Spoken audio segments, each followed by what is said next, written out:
Bonjour et bienvenue sur la chaîne Le Culte du Dé. Alors je vous fais une petite vidéo nocturne sur la peinture de figurines. En ce moment je suis en train d'essayer de faire un peu de volume parce que j'ai tellement de figurines qui sont en stock pas peintes que j'essaie de me motiver pour faire quelques séries. Et notamment suite au Kickstarter de Conan, tout ce qui est pirates, soldats, pictes, squelettes et momies. Là je me suis attaqué aux squelettes. J'en ai déjà fait une vingtaine pratiquement. Et je voulais partager avec vous un peu ma façon de faire. Donc ça s'adresse aux débutants, hein. Moi je suis pas du tout un peintre pro et j'ai pas la prétention de donner des leçons à quiconque. Mais je vais essayer de partager avec vous un peu ma façon et ce qui marche assez bien pour aller vite. Moi je suis un peintre très très lent. Mais là j'arrive à avoir un certain débit, donc je vais essayer de vous montrer comment en partant d'une figurine comme ça, juste le bout de plastique tout gris et tout tristoun, comment on arrive à un résultat à peu près respectable, même avec quelques petits effets, donc à ce résultat-là. Déjà, quand vous faites des séries, par exemple, les squelettes, il y en a 25, il y en a 15 d'une pose, donc celle avec la lance comme ça, le bouclier, puis il y en a 10 autres 2x5 avec des petites séries. Ce qu'il faut essayer de faire, et moi j'ai encore les momies à faire, ce que je fais en premier, c'est que je regarde des photos sur le net, notamment les momies, j'ai remarqué qu'elles avaient la peau marron très foncée, ou les têtes réduites par exemple, des Indiens, et alors, pour les morts-vivants c'est assez simple, avoir une gamme de couleurs réduite, des tons réduits. Alors ça va bien avec les squelettes. Sur cette figurine-là, j'ai utilisé 6 couleurs principales. Et j'en ai rajouté 4 pour les effets spéciaux. Il y a 10 pots différents, mais avec 4 couleurs, j'ai toute ma figurine. Pourquoi avoir une palette réduite? C'est quand on fait une série, donc je vais vous montrer les étapes, ça permet de ne pas se perdre dans les mélanges. Sur cette figurine-là, il y a 2 mélanges en fait. Il y a les os qui sont faits en talent sand plus du blanc. Je reprends la même couleur pour faire les vêtements. C'est-à-dire qu'on voit ici, on voit à quelques endroits des os, et puis on voit à quelques endroits aussi, vous voyez, un peu de tissu. Et bien en fait, c'est la même couleur sans le blanc. Vous voyez. Pareil, entre le bois, alors là avec la caméra on ne voit pas trop, mais entre le bois et le cuir, en fait, j'ai pris la même base, et même le sol de la figurine, du socle, c'est du marron. Donc ça me sert à faire le bois tout simple. Et pour faire le cuir, je rajoute juste un peu de rouge. Du marron, du rouge. Et ça me fait mon cuir. Et ça me fait 2 couleurs différentes. Ensuite, j'ai utilisé donc, du métal pour tout ce qui est plaque d'armure et bouclier casque. Donc j'ai pris celui-là, vous pouvez prendre n'importe lequel, Iron Breaker. Et pour la base, c'est tout simplement du marron, on va le voir tout à l'heure, un petit brossage à sec par endroit de jaune, et basta. Et je complète tout ça avec le soft tone. Pour les cheveux, j'ai pris du gris. Et puis on va voir, pour la rouille, j'ai pris le Risa dont je vous avais parlé la dernière fois. Les étapes, c'est très simple. Donc je pars de ma figurine. Première chose que je fais, c'est je la redresse. Dans les figurines Conan, il y en a certaines qui étaient penchées, je vous avais montré ça pendant l'unboxing, penchées les pieds en fait, vers l'avant ou vers l'arrière. Et j'avais pas mal de lances qui étaient tordues. Alors il y en a encore, elles sont encore un peu tordues, parce que celles qui sont très très tordues en fait, la forme revient un petit peu, mais c'est tout à fait jouable et tout à fait visuellement respectable. Vous voyez, celle-là, elle est retordue un peu, et elle repart par là. Donc là, c'est très simple. Quand la figurine, quand il n'y a rien dessus, comme ça, pas de peinture, pas de sous-couche, un mug, moi je fais au chaud d'une minute et demie, et après j'ai un bol, parce que je peux tremper mes doigts dedans et être à l'aise, même un petit saladier d'eau froide. Quand il fait chaud, je rajoute des glaçons. Là, c'est l'hiver, j'ai pas mis de glaçons. Je redresse ça, et après, je tapote avec un sopalin, je laisse sécher. Deuxième opération, je texture mes socles. Pour Conan, je les texture tous comme ça. Je pourrais faire ça aussi pour The Other, tout simplement avec du sable. Donc j'utilise de la colle blanche, PVA Glue, et je suis allé chercher, je sais que c'est interdit mais je l'ai fait quand même, voilà, j'ai un pot de sable que je suis allé chercher sur la plage, donc c'est gratuit. J'en utilise très très peu, là j'ai des centaines et des centaines de figurines devant moi, et ça me donne ça. Donc je mets ma colle blanche, je trempe ma petite figurine, je passe mon pouce autour pour pas que ça dépasse, je tapote et je laisse sécher 24 heures. Et j'ai un tout petit texturage comme ça. Donc je sais pas, j'avais vu des commentaires une fois, des gens disaient que c'était pas satisfaisant. Ben, moi écoutez, je trouve que la finition est... voilà, j'arrive à ça. Donc pour des figurines qui sont voilà, du jeu de plateau, de la grosse série, j'ai pas besoin d'une qualité supérieure. Ce que vous pouvez faire aussi dans le même esprit, c'est sur la plage, vous prenez des petites coquilles, il y a souvent des petits coquillages, vous les pilez avec un pilon en tout petit et vous le mélangez à votre sable, ça va vous faire des petites imperfections. Une fois que j'ai fait ça, je fais une première sous-couche très très légère. Donc quand je dis très légère, c'est je passe une fois, deux fois, trois fois, quatre fois. Je fais en fait les quatre côtés de la figurine. Je fais ça par série de 15 ou de 20. Une couche très très légère. Pourquoi je fais ça? C'est parce que quand j'ai sous-couché très légèrement, je vais voir beaucoup plus facilement tous les défauts, toutes les lignes de moulage. Voilà, les figurines sont de très bonne qualité, donc il n'y en a pas beaucoup. Voilà, là, on voit avec la lumière, il y en a une là par exemple, sur le casque. Vous voyez, sur le côté du casque.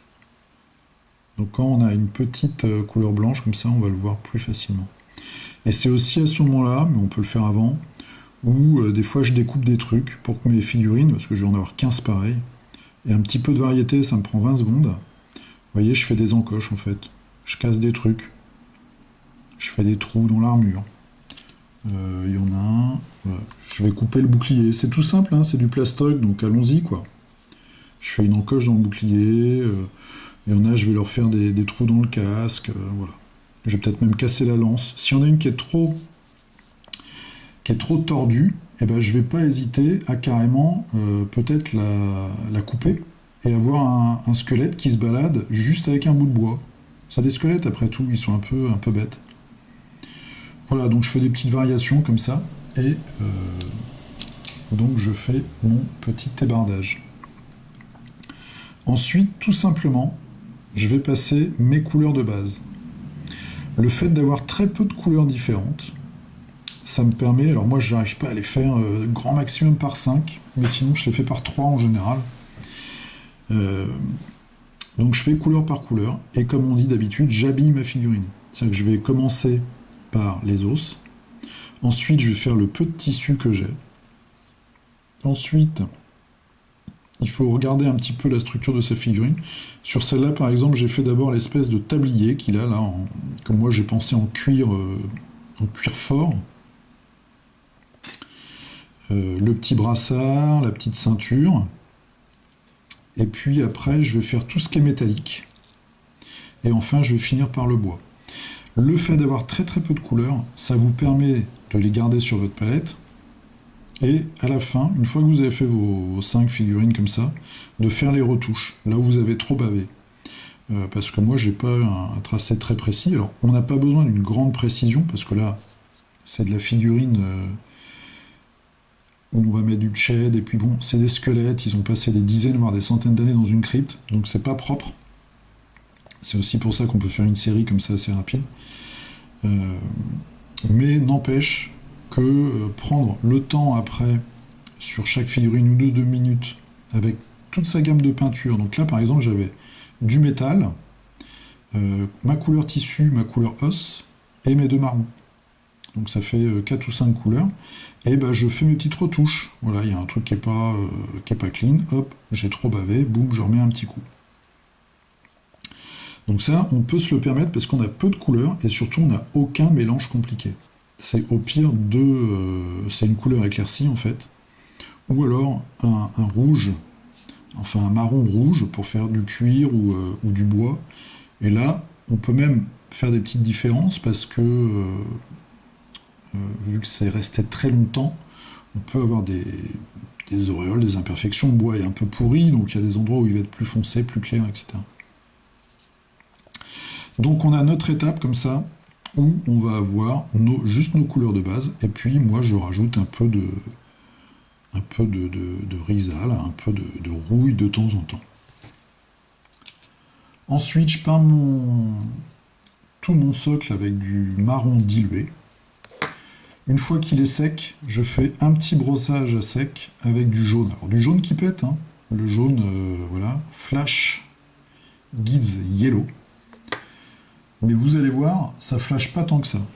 Donc là, j'ai mis mon shade sur la figurine, sur le squelette, son armure, le tissu, etc. Mais pas sur le socle. Et vous voyez que le socle, il est pas si flashy que ça en fait. J'ai rajouté un peu aussi de corrosiane, de typhus corrosion. Là par exemple où j'avais pas mis assez de colle et des fois j'ai des trous. Mais ça c'est vraiment parce que je fais pas attention. Hein. Sinon le sable ça colle très bien. Là par exemple on voyait le gris du socle, enfin le blanc après. Donc j'ai mis un petit peu de marron comme ça ferait une espèce de flaque de boue. Donc là, vous voyez, j'ai passé mon shade sur ma figurine. Alors, vu en super zoom de près, évidemment, c'est pas parfait du tout. Hein. Mais bon, de toute façon, là, c'est du squelette. Mais quand on va les regarder sur la table, à cette distance-là, ça fait illusion, surtout qu'ils seront plusieurs, ils seront 3 ou 4. Donc voilà, le côté flashy aussi de ma rouille est très atténué. Ça différencie bien, ça espace bien les petits détails comme ça, les petits points de métal sur le tablier. Ça par exemple, c'est important de bien les faire, parce que quand on va regarder la figurine, ça va être ce genre de petits détails qui va nous faire dire « Ah bah c'est pas mal ». Voilà. Ça va éviter les grosses taches, quoi. Qu'on regarde sur d'autres imperfections. Vous voyez, des fois j'ai été un peu loin sur la rouille par exemple. Mais bon, ça fait quand même figurine peinte. Hein. Voilà. Et là, donc le socle, il n'est pas passé au shade. C'est juste du marron et du jaune. Une fois que tout est passé et qu'on a fait le petit tour en noir, ça donne ça. Et là, vous voyez, il n'y a aucun éclaircissement. C'est-à-dire que la dernière couche de peinture sur la figurine en elle-même, c'est le shade. Il n'y a aucun éclaircissement après. On peut faire des éclaircissements. Moi, là, je veux pas parce que déjà, ça me prendrait trop de temps. Et en plus, je veux vraiment des figurines qui sortent de la crypte. Vous voyez ? Donc, j'ai pas besoin de quelque chose de beau. Moi, je voudrais pour ma collection Conan quelque chose d'assez réaliste. Donc, du coup, quelque chose d'assez sale au niveau des morts vivants. Après, ce que vous pouvez faire, évidemment, comme vous faites des séries et que dans le jeu, les squelettes viennent par petits groupes, bah vous pouvez changer voilà, la couleur du tissu, faire des petits changements comme ça, tout simple. Moi, je vais changer, il y en a où ils auront les cheveux gris. Comme je vous dis, après, je vais mettre des coups sur les boucliers. Voilà. Rien de très compliqué.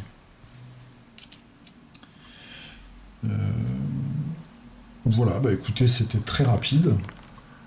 En même temps, il n'y a pas grand-chose à dire vu que le but, bah, c'est d'aller vite.